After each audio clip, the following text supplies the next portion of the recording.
Maama Khadiija Guuraw waxay korinaysaa 6 caruur oo agoon ah, mana awoodo in nolosha caruurtan ay ayeeyadu u tahay kafaalo qaado, maadaama ay isugu darsatay da' iyo xanuun oo ay la soco kari weyday.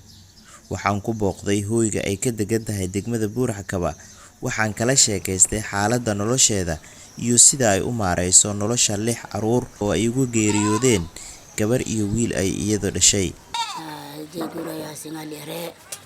أولاد أقوم هايس وأنا هاي ملا أوكي نقول لي أبوش لما دي أوش نقول يا دم أقوم كوريا وال أنا كمله حتى جروب بوش كأنا كجرا جروب بركال إلا قبل يواب بري يدور ياي وال أنا هاي ملا توني أوجي نفتة تجلنا وال أنا تسك داوي أقول إلى هي أبو رمال أرجعوا أنت عايزين قصة وال كذا جالسين واقف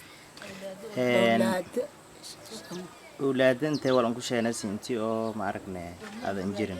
أولادنا نجرها بير الرفضاي بير مدون نفتين بتبر معها أولاد نفتي بلاي دولة واللي هو تجي أبصر القرآن ترصد القرآن كو تتمير اللي أوجب ولا اللي قاعد ما أرجو ينجري ما يكباني ولا كباني معها كوب شاي بهيب قدر عد ما يرجع مركان الله يهتأنا ولا عليه قريب نفتيس مكجروني ما كان فإن الإسيان ولا الإسيان سكباهنا. waxaan ku guda jirnaa bisha barakeysan ee Ramadaan. Waxaa bulshada Soomaaliyeed iyo Muslimiinta loogu fadhiyaa inay u istaagaan Maama Khadiijo maadaama maciishadii qaali noqotay cudurka coronavirus awgiis.